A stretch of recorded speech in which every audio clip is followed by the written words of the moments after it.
12 unpleasant habits seniors develop as they age that no one talks about.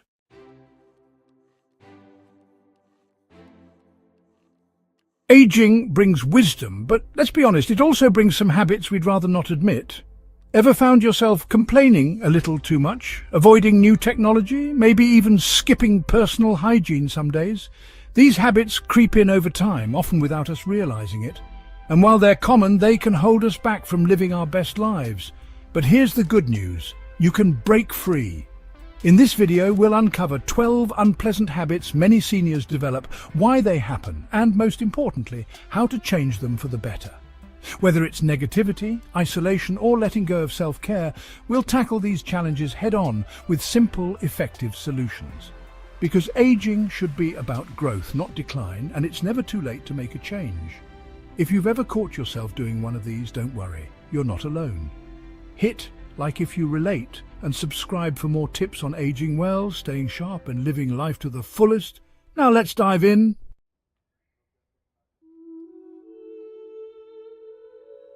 Ever notice how some people always seem to have something negative to say? The weather is too hot, the news is terrible, their back hurts, and don't even get them started on how things used to be better. Sound familiar? Complaining can feel almost automatic, especially as we get older. And there's a reason for that. More life experience means more opinions. You've seen decades of change, and not all of it has been good. Maybe you've been through tough times, lost loved ones, or feel like the world is moving too fast. It's natural to voice frustrations, but here's the problem.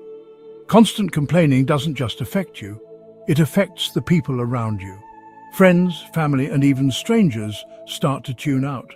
Worse, negativity can reinforce itself, making you feel even more frustrated, isolated, and stuck in a cycle of dissatisfaction. So how do we fix it? Try this.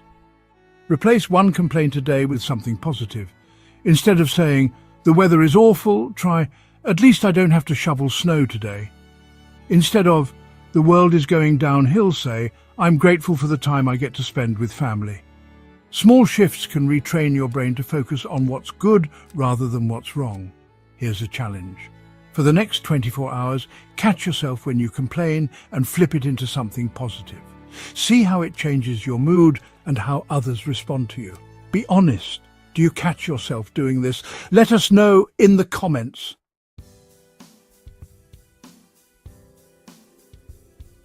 Ever been in a conversation where someone starts sharing way too much, detailing their latest medical procedure, financial troubles, or family drama, whether you asked or not? Maybe you've even caught yourself doing it. As we get older, we tend to value deep, meaningful conversations more than small talk. We've been through a lot, and sharing personal experiences feels natural. Sometimes we also crave connection and don't realize we're oversharing in the process. But here's the problem. Not everyone wants or knows how to handle intense personal details, especially in casual conversations.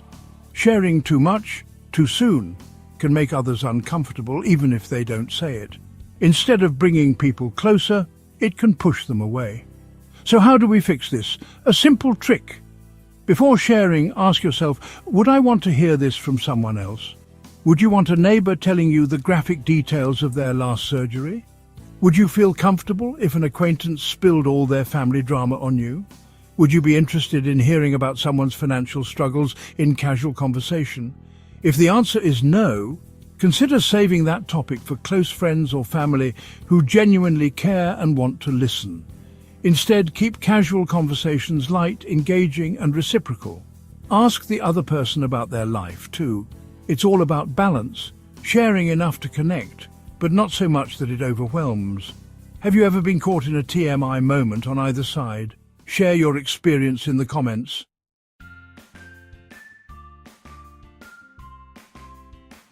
Refusing to try new things. Do you find yourself eating the same meals, watching the same TV shows, or sticking to the same routine, day in and day out? If so, you're not alone. As we get older, familiarity feels comfortable, and stepping outside our comfort zone can seem unnecessary or even intimidating.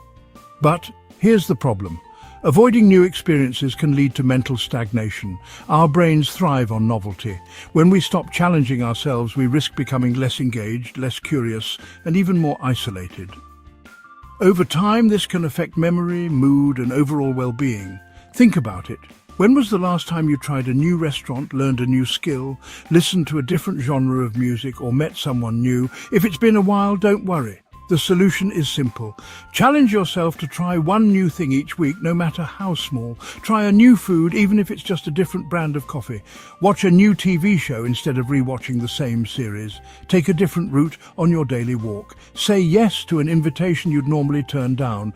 Learn a new skill, a language, a hobby, even a simple phone app. It doesn't have to be big, just different.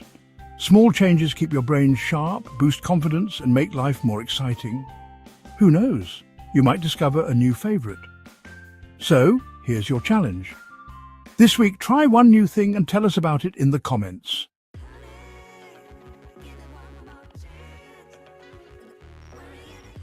Talking only about the past. Do you ever catch yourself saying, "back in my day"? Or telling the same old stories over and over?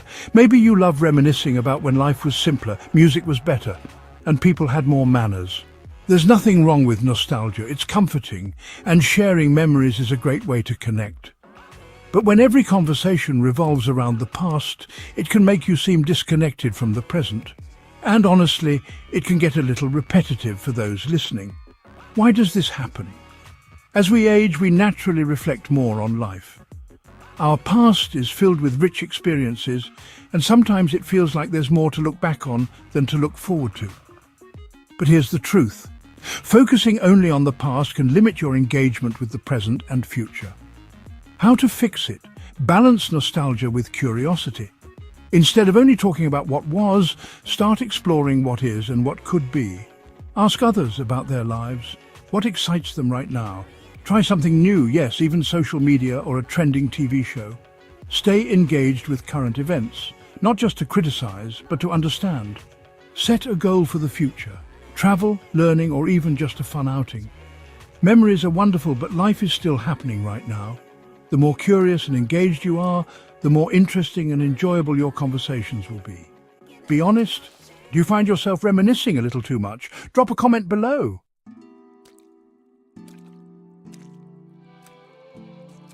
Overly harsh judgments. Ever found yourself thinking, "back in my day, people had manners," or "young people today just don't get it"? If so, you're not alone. Many seniors feel frustrated with how much the world has changed, whether it's technology, social norms, or even basic politeness. It's easy to see these shifts and think things were better before, and in some ways maybe they were. But here's the problem. Constant judgment creates distance between generations. Younger people may feel criticized instead of understood, leading to frustration on both sides. So, why does this happen? The world you grew up in had different values, expectations, and social norms. Change can feel overwhelming, and when something doesn't make sense, it's natural to default to judgment. But here's the truth. Every generation does things differently, not necessarily worse, just different. How to fix it? Next time you catch yourself judging, try this simple trick. Instead of dismissing something, ask, "Why do younger people do things this way?" Instead of, "Why are they always on their phones?" Ask what makes social media so important to them. Instead of "Nobody wants to work anymore," ask, "How has work culture changed and why?" Instead of "Kids today have no discipline," ask, "How is parenting different and what are the benefits?" Curiosity builds bridges, not walls. When you try to understand younger generations, conversations become more engaging, respectful, and meaningful. You might even learn something new. Have you ever been called too judgmental? Be honest. Drop a comment below.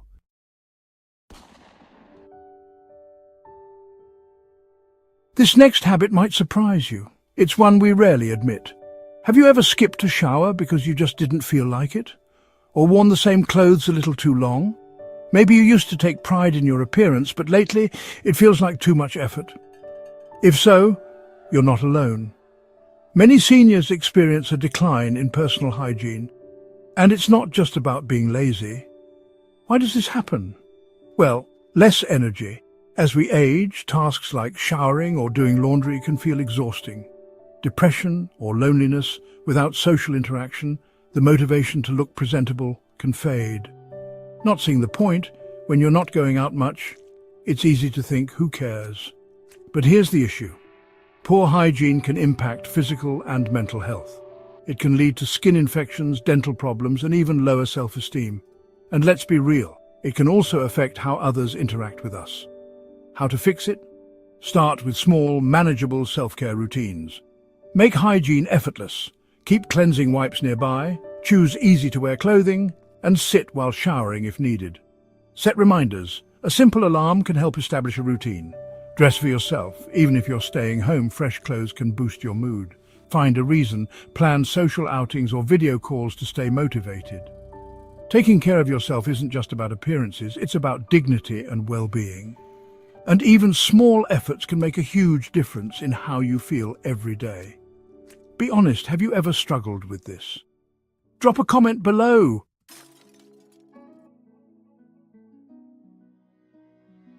Look around your home. Are there stacks of old newspapers, broken appliances, or closets full of things you never use? Do you have drawers overflowing with just-in-case items that haven't been touched in years? If so, you might be holding on to more than you need, and you're not alone. Why does this happen? Emotional attachment. Some items hold memories, making it hard to let go. I might need it later mentality. The fear of waste keeps things piling up. Change is hard. Decluttering feels overwhelming, so it's easier to avoid. But here's the problem. Clutter creates stress. A messy home can make daily tasks harder, increase anxiety, and even be a safety hazard. And let's be honest, do you really want to leave a house full of stuff for your loved ones to deal with later? How to fix it? Try this simple rule. If you haven't used it in a year, donate or toss it. Start small. Pick one drawer, one shelf, or one box at a time. Set a timer. Spend just 15 minutes a day clearing clutter. Use the one in, one out rule. If you buy something new, get rid of something old. Donate instead of trashing. Knowing someone else can use it makes letting go easier. Remember, decluttering isn't about losing memories, it's about making room for a more peaceful, stress-free life. Be honest, what's one thing you know you should get rid of? Drop it in the comments.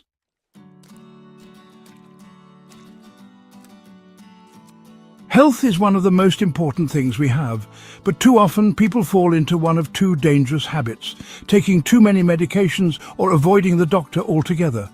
Do you know someone who pops pills for every little ache and pain? Or maybe the opposite, someone who refuses to see a doctor even when something is clearly wrong.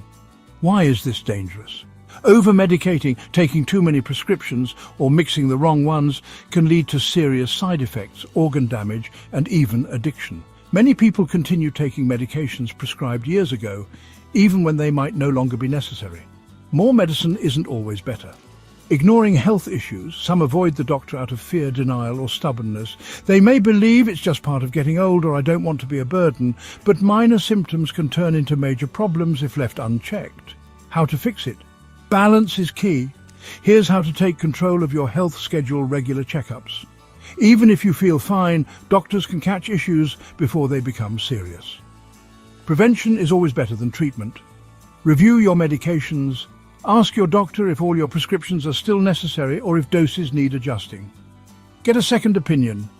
If a diagnosis or treatment doesn't sit right with you, seek another perspective. Doctors can make mistakes too. Listen to your body. Don't ignore symptoms just because they seem minor now. Early intervention saves lives. Taking charge of your health isn't about fear, it's about staying in control and making informed choices. Do you know someone who does this? Let's discuss below.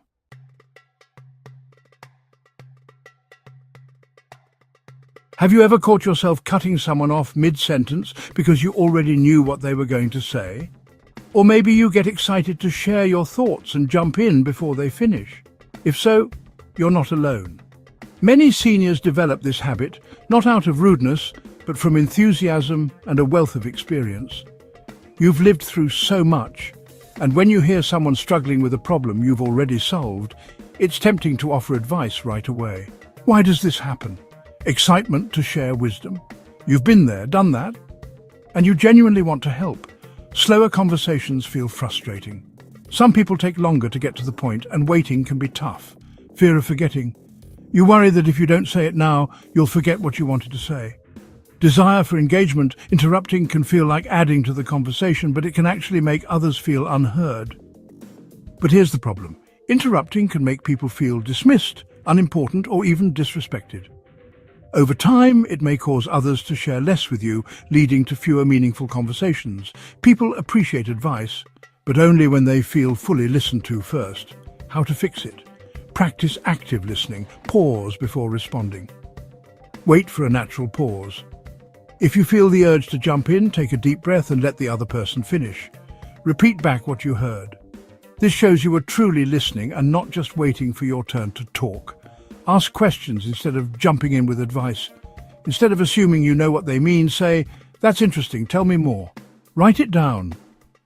If you're afraid of forgetting your point, jot down a quick note instead of interrupting.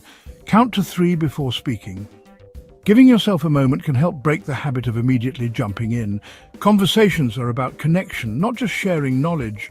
When you listen more, people will actually value your words more when it's your turn to speak. Be honest. Do you ever catch yourself interrupting? Let's talk about it below.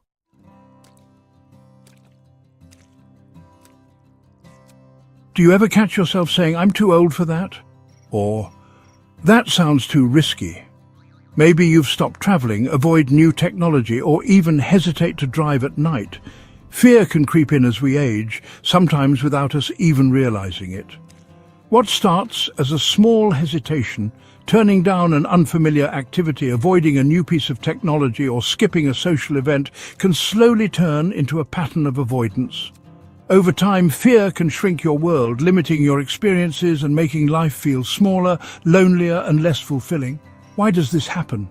Negative past experiences, a bad fall, a health scare, or even hearing about someone else's misfortune can create a deep sense of fear. Fear of failure or embarrassment. The thought of struggling to learn something new, whether it's a smartphone or a new hobby, can be discouraging. Overexposure to bad news. The media often focuses on crime, scams, and accidents, making the world seem far more dangerous than it actually is. Physical or mental changes, slower reflexes, weaker eyesight, or memory lapses can create self-doubt, leading to avoidance. Desire for comfort and familiarity. Routines feel safe and change can feel overwhelming, so it's easier to stick with what you know. But here's the truth. Fear doesn't protect you, it limits you. When you avoid new experiences, you're not just missing out on fun, you're also missing out on growth, connection, and confidence. How to fix it? Start with small steps, one new challenge at a time. Identify your fears. What are you avoiding? Write it down. Naming it makes it easier to face. Take small, manageable steps. Want to travel? Start with a weekend trip. Nervous about tech? Learn one simple function at a time. Surround yourself with support. Join a group, take a class, or ask a friend to help you ease into new experiences. Limit negativity. Turn off fear-driven news and seek out uplifting stories about people your age thriving. Celebrate small wins. Every time you push past fear, recognize your success and build on it. Life is meant to be lived fully at every age. Growth doesn't stop with age, it stops when we stop trying. What's one fear you'd like to overcome? Let's talk about it below.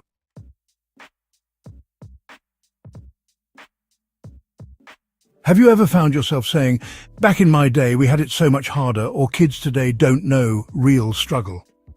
Maybe you felt frustrated seeing younger people glued to their phones, dressing differently or approaching life in ways that seem unfamiliar. It's easy to feel that the world has changed too much, too fast, and in many ways it has. But when we talk down to younger generations, we risk closing the door to meaningful conversations and pushing them away instead of guiding them. Why does this happen? Frustration with cultural shifts. The world is different now, and it's natural to compare it to the past, feeling unappreciated. Many seniors feel that younger generations don't respect the struggles and sacrifices of the past. Desire to teach and guide? Offering wisdom is valuable, but if it comes across as dismissive, younger people may tune it out. Romanticizing the past? It's easy to remember the good times and forget that every generation faces its own unique challenges. But here's the truth. Every generation has struggles, just different ones. What was hard decades ago isn't the same as today's challenges, but that doesn't make them less valid. How to fix it? Try understanding instead of dismissing. Ask questions instead of assuming. Instead of saying, "You kids have it so easy," try, "What's the biggest challenge people your age face today?" You might be surprised by the answer. Share stories, not judgments. Instead of criticizing, talk about what life was like for you, while also listening to how things are different now. Find common ground. Every generation values love, purpose, and connection.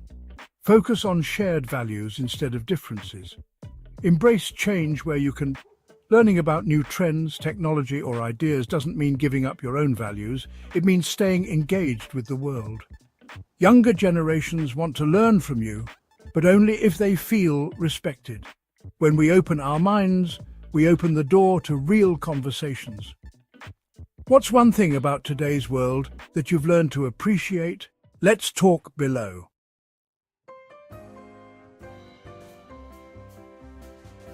When was the last time you laughed so hard your stomach hurt, danced to your favorite song, played a game just for the fun of it?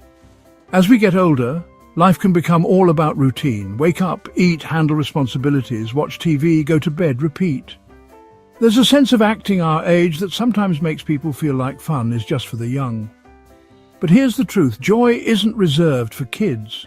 It's essential at every age. Why does this happen? Prioritizing responsibilities over fun?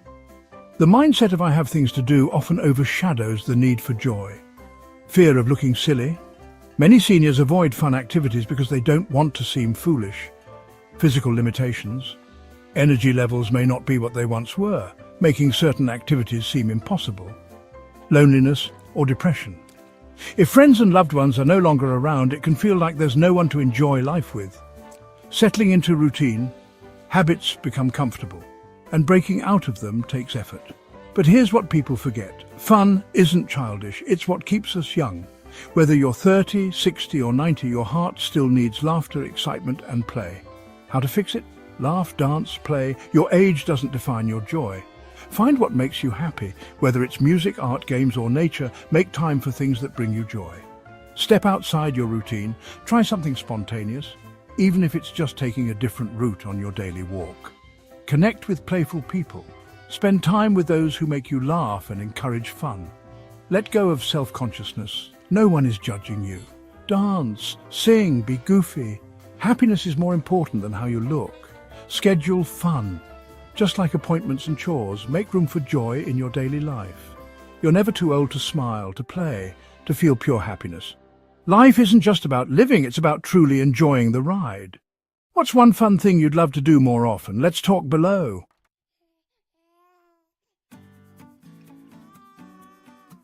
We've covered 12 common habits that many seniors develop, often without even realizing it. From complaining too much to avoiding new experiences, these little habits can slowly take the joy out of life. But here's the good news.